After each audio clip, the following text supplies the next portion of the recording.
Okay, this is September the 4th, 2019, and hopefully the last of the transforming game videos. I say hopefully because who knows.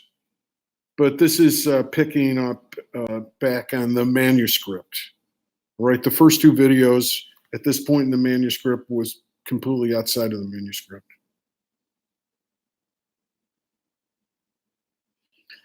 This next piece is called There Are No Limits Regarding Taste in Comedy, but, and I'm not going to bother reading it because I think in the previous video, that version of stand-up comedy is dead with those improvised wraparounds say everything that this piece says and more.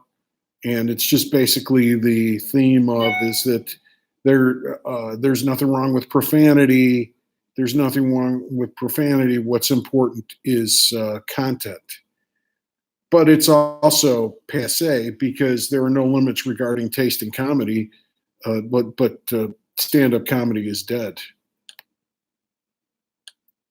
So, and this is about stand-up comedy. And maybe comedy is dead. Maybe genre is dead. So anyway, this piece is repetitious and it's said better in other places. So we're going to skip over this. Now, I mentioned this in the previous video. This piece is review Abel Ferrara's, or is it, Welcome to New York. I might go through this one because this thing might have some interesting things to say. Welcome to New York is a fictionalized account of the scandal that occurred when Dominique Strauss-Kahn, the now former head of the International Monetary Fund, was accused of raping a maid in a New York five-star hotel. The movie is available on demand, or was. I don't know if it's still on demand. Because this was from 2016, 2015, whenever I wrote this thing. So the director, Abel Ferrara, has disowned the version of the film that's been released in America. Apparently, the producers made an agreement with its distributor that it would receive no higher than an R rating. And the director's cut received an NC-17. The New York Times reported that the producers claimed that Ferrara refused to re-edit the movie for American or any other audiences. Ferrara has a standard final cut clause in all of his contracts, which ostensibly gives him complete control of the final versions of his films. In spite of that, one of the film's producers, Vincent Maraval, re-edited the film. And Maraval's version is the one being shown in America. I really liked this movie and was interested in how it was made for the following reasons. Ferrara did everything he could to have complete control of his work. Artists should have complete and uncensored control over their content. It's not uncommon for directors to struggle over the final cuts of their films, even when they have contractual assurances that they do. Most often, such directors wage a quixotic fight against parties asserting business concerns and rating issues. But I say I feel. I hate that. I hate that I say I feel. But art should trump both of those considerations, even if it doesn't work out that way. Ferrara said that the censorship of his version, and I felt, going back to the previous tape, the Transforming Game Continued, which has the stand-up comedy is dead piece, that the new improvised version of it.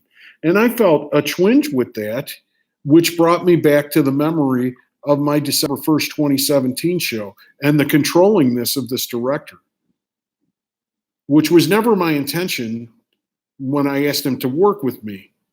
I said, listen, I'm the writer. The content is mine. Anything that you can do for the practical things of making the stagecraft and the presentation, that would be helpful. anything that you can do, like to be an audience for my performance. But I guess I was assuming he would direct the way I've directed on the occasions when I've been a director. To me, a director's job, particularly with this type material, either improvisational material or material that's written by the performer. What you want to do is you want to try to understand help the person go where they want to go. It's my belief in it. It's not that you would come in and have an interpretation of that person and then try to impose your interpretation on it. Now that is really, for me to assume that that would be his theory of directing, was a mistake on my part, right? But really, this idea of control over, it's not about being obstreperous. It's not about being a pain in the ass. It's not about not being a team player. It's that basically you're the artist, and I make decisions about what I put out there. Like I would say, these tapes are woolly. You know, I'm improvising, I'm talking all over the place, I'm going with this old material, and then looking at the transformation into the present moment. I know some people would be critical of it. I know people they say, oh, well, these tapes are too long. Nobody's going to sit through that long. You know, there's all kinds of criticism. It's like, I have an artistic purpose in all of it. It's what I want to do, because it is all expressing what I think about things, okay, in ways that aren't only directly associated with the words that I'm saying. Okay, and that is, to an artist, that's sacred. It has nothing to do with ego. It has to do with the need to express one's eternal impulses, which has nothing to do with like what you want or what makes you happy. But it's an authenticity where you're trying to get in touch with the reality of who you are, and that's what you're expressing in this. It's not something that should be fucked with by other people. So in this situation, Abel Ferrara is like, you know, the lawyer in me sees that you know, he contractually protected his work. He's an artist, he's an independent filmmaker. He never went to Hollywood, and he's a good director too, technically. You know, if you watch his movies, they look good. So we just watched King of New York a couple of nights ago, and there was, you know, it looks really good. He must have a lot of technique, because he really gets a beautiful image on the screen with not the highest budget in the world, and he gets really good actors to want to work with him. But he wants this artistic control. He didn't go to Hollywood. He has the skill that he could have gone to Hollywood, and he could be a rich man, and he's not. You know, you see pictures of the guy. He's like, he's missing teeth. So this guy made all sorts of sacrifices because he wanted to. He revered this artistic content that he was expressing. So, you know, and he wasn't a fool about it. He did what he could to protect himself legally. But it looks like legally what was going on, there were two competing contracts. There was the contract for directing the movie and him having creative control, and there was the contract that the producers made for distributing the movie in the United States. So it couldn't be an NC-17. Well, Ferrara, he made a legal argument. He said the censorship of his version was a matter of free speech, was a violation of his free speech. He wished to make a direct political and cultural statement about the violent exploitation of women. And his scene in which the Strauss-Kahn character, Gerard Depardieu, great in this thing, viciously rapes the maid character, was cut and shown in an altered version in a flashback in the Marvel version. Marvel was the producer who fucked with the movie.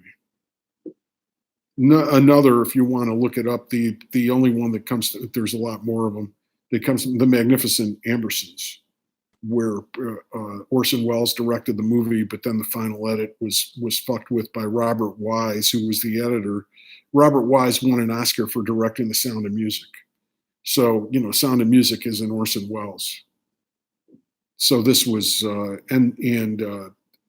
that led Orson Welles into, the stumble into independent filmmaking.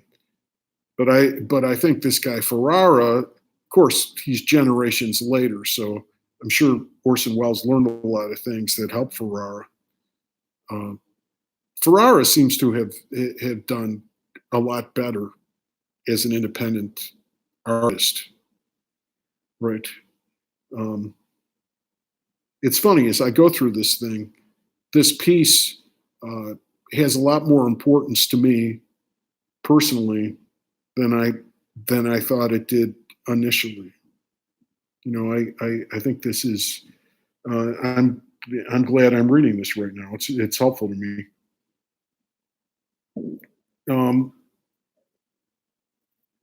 So that the changing of the rape scene changed the film greatly in two ways. It lowered the rating from an NC-17 to an R. And I don't think this is the change that bothered Ferrara the most. And then I say, although I'm sure it troubled him, I think Ferrara could give a fuck about the rating, really. The tone of the entire film is to brutally and directly show things how they are. Airports, luxury hotels, sex parties, vicious rapes, lifestyles of the women of the French oligarchy. And then I don't like this writing. I like the sentiment. I'm a big fan of such unflinching honesty in art. A big fan. It's not a matter of being if it's art, it's unflinchingly honest. It's got to be brutally honest.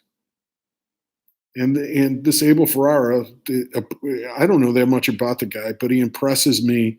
I think he came up from the streets in New York, and he sees.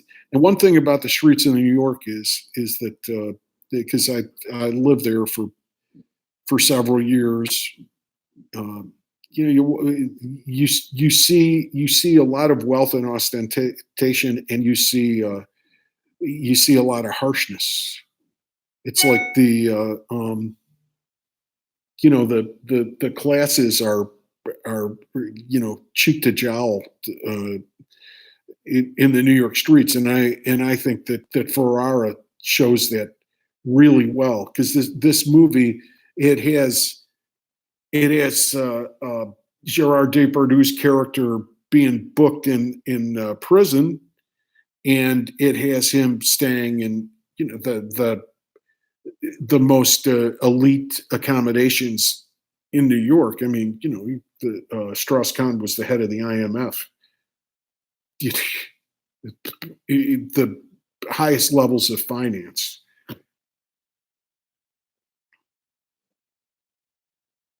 I don't know. I don't like the writing here, but again, it's saying true things. Art must show things as they are, not how we would like them to be. And denial never leads to peace and understanding. Well, actually, I don't think their writing's that bad, because it sounds superficial and obvious. But I like that line. Denial never leads to peace and understanding.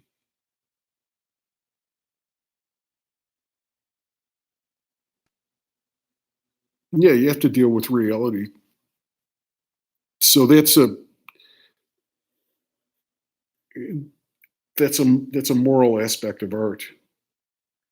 What I believe troubled Ferrara about the edit to his film, to a far greater degree, was that it substantially changed his narrative. By cutting out the graphic sexual violence and relating the scene in flashback, the film made the incident of the rape ambiguous. The story became a he said, she said conflict with some doubt as to the Strauss Kahn's character's guilt. Ferrara intended no such doubt. The ugly rape of the maid was intended to be a metaphor for the ugly rape of the woman and everyone who's not a member of the 1% by our brutal and patronizing rulers at the highest levels of the banking industry. The movie was intended to show a great ongoing injustice by dispassionately showing the distasteful facts of the matter. By shifting the focus to uncertainty regarding whether a crime was actually committed and focusing almost exclusively on the Strauss-Kahn character and not the maid, it became an existential study of a much more sympathetic main character than Ferrara intended, and not the cool, fierce expression of outrage that he set out to say. And that is really, it said there's no limits to taste in comedy. Well, there's no limits to taste in art. There's no limits to taste. That the profane is important. You just want to get at the truth. You want to get at the truth. It's a different story. It's a cliched story. That Rashomon type thing of different perspectives. Is the guy guilty or is he not guilty? It's not and this equivalency, and it becomes even more current today with this Jeffrey Epstein situation. And it happened, and with Trump, is that the sexual abuse and perversion is in some relation to this dominating power of great wealth.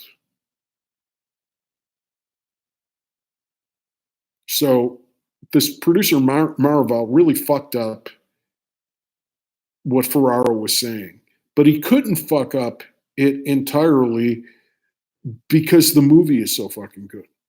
I mean, the other scenes show it. But that brutal, impossible to look at NC-17 rape of the maid would have been gut wrenching and would have been the most moral thing in the picture. The filthiest part would be the most moral part. Ferrara clearly used improvisation in many of his scenes.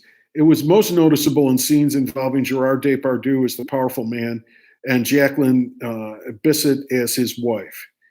To watch again, this I feel this stuff should have been edited out when I wrote it the first time.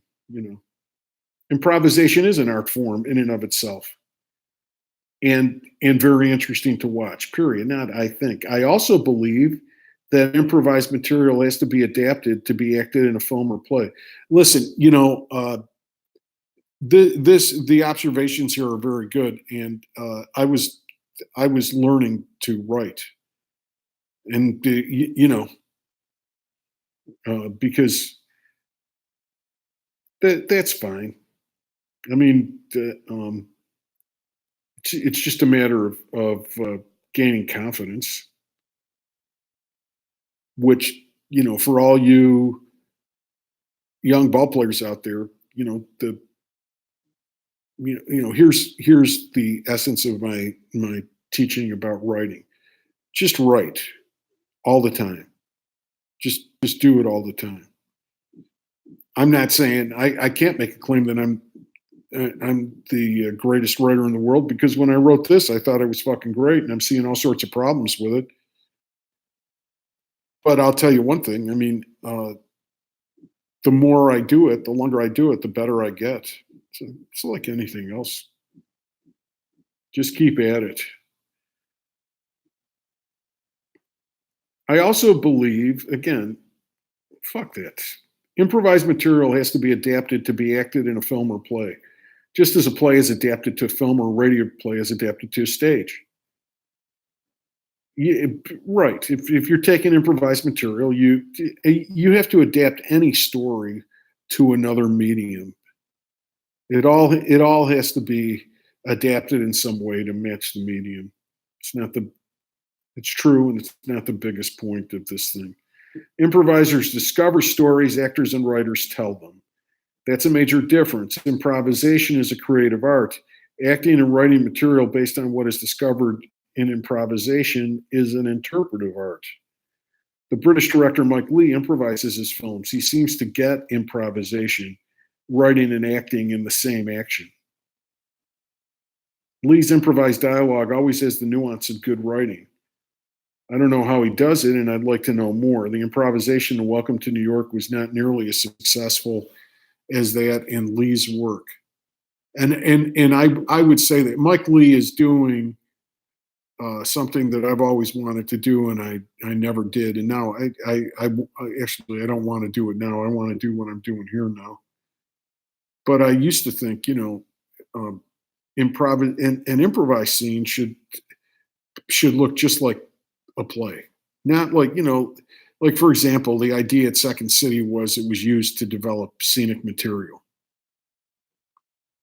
sketch comedy, really. So it was used in a fairly low, simple form, But I always thought that you'd be able to go in there and improvise, and something should be improvised and be the level of Arthur Miller or something.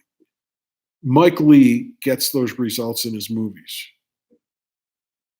and I have no idea how he does it. Another person who gets close is in Curb Your Enthusiasm, Larry David, for comedy. But what Mike Leigh is doing is well, yeah, it's a lot harder because I think it goes a little deeper. But Larry David stuff at times can go pretty deep too.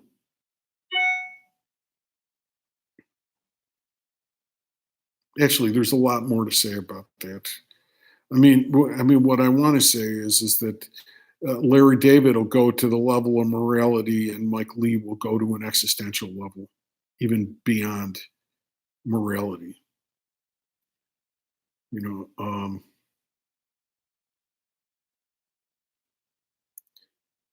The lack of success in the improvisation in Ferrara's film did not hinder the effectiveness of the film. I've written about my belief that art requires brutal honesty and compassion. Well, this is repetitive, and again, my belief. Thomas Mann's Arrows Dipped in Love. Welcome to New York, when seen with the knowledge that it has been improperly altered,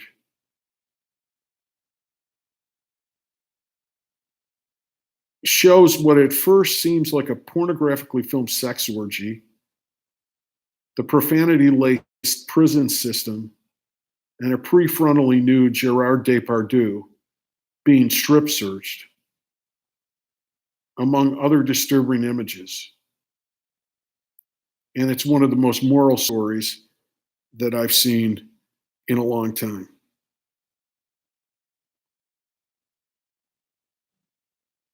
Well, that's it. Given the writing problems, you take that away.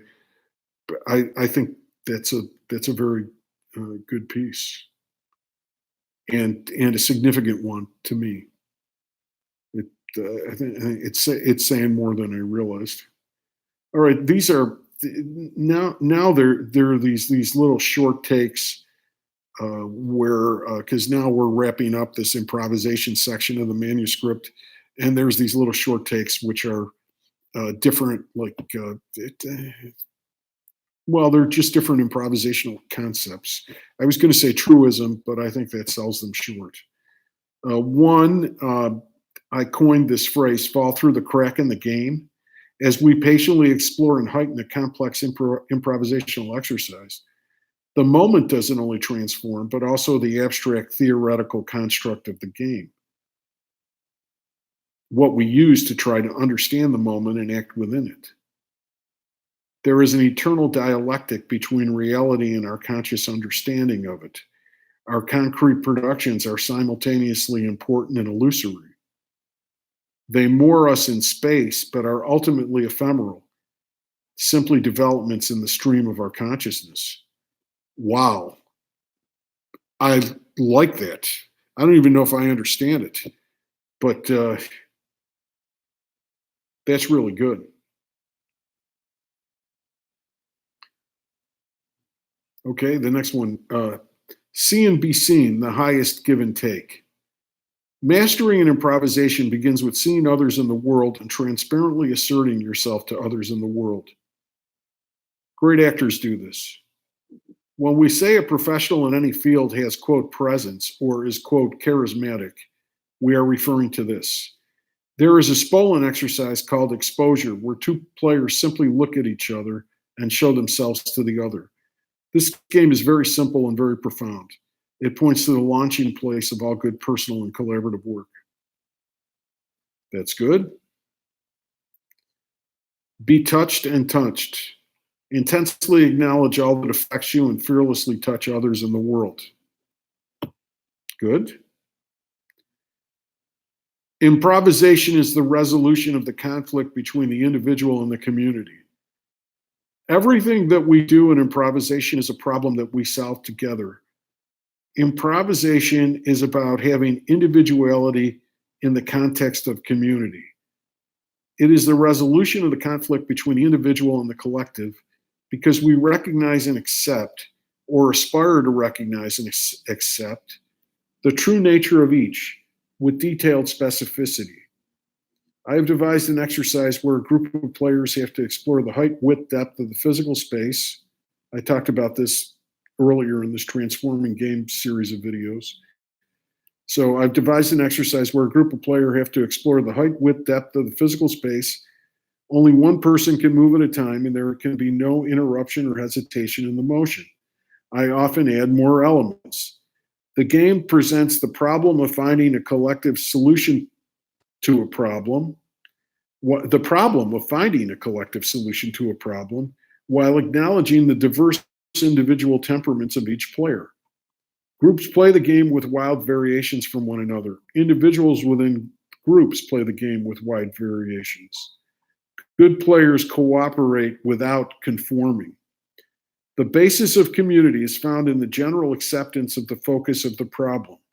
Creativity in solving the problem is found in the inspirations of individuals and the responses of those inspirations by others, either in additional and progressive creativity or in joyous eureka moments celebrating the found answers to the puzzle of the game.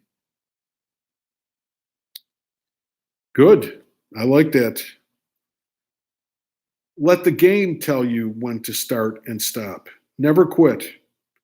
The best moments are when you are frustrated and at a complete loss. You have sailed past all that you know and you're ready to learn something. I really like that. That's good.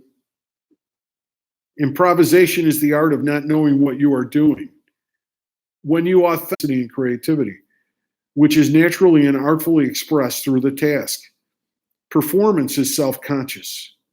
It is concerned with audience and constantly asks, how am I doing?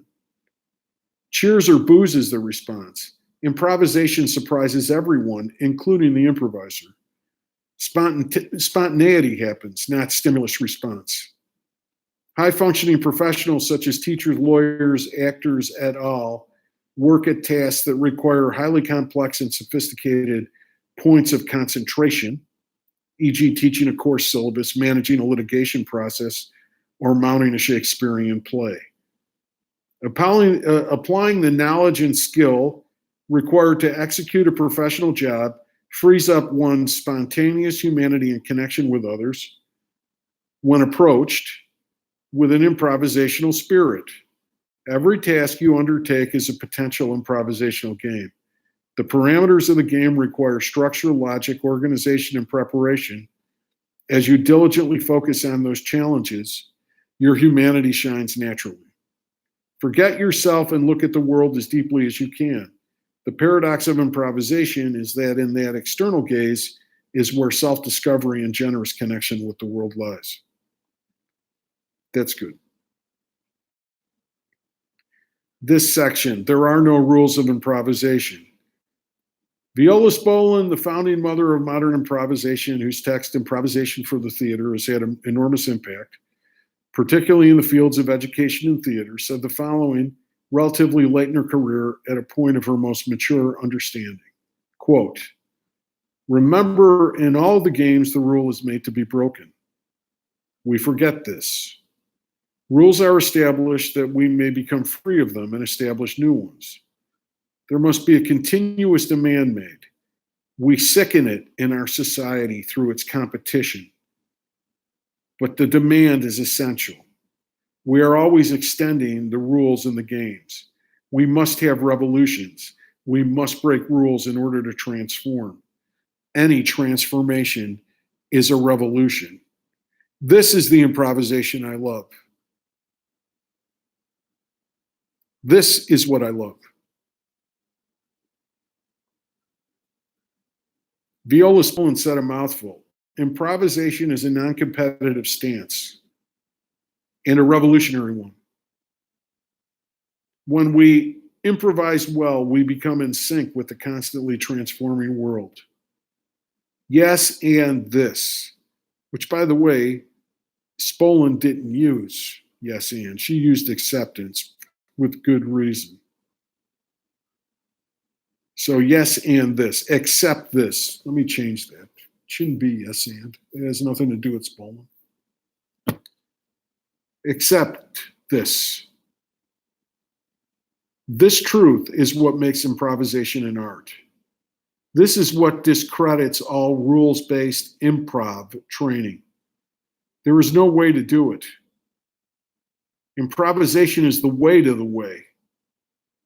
Improvisation is about discovery of consciousness of the real, not fearful conformity to some tired and limiting way it is done. Improvisation liberates and leads to new forms that are not imagined, but rather found. Don't punish the new, nurture the true. That's terrific. That's one of the best things that I have in all of this work. And that quote from Spolin is unbelievable. It's great. I'm going to skip this next piece in the manuscript. Short attention span theater. It's talking about superficiality. Forget it. I'm also going to skip the next piece, which I liked writing. I went to see John Bowman, who's a friend of mine, and Lewis Black, who's a friendly acquaintance. John opens for Lewis, and they do stand up, and they tour the country doing this. And Lewis is self-producing in order to do it his way. And Paul and I were invited. We went to see him at the Chicago Theater, and they were great, and they're wonderful guys. But I really don't want to do the piece because it's a review of stand-up, and stand-up's dead. So, but it doesn't change what great guys they are and what a great performance it was. But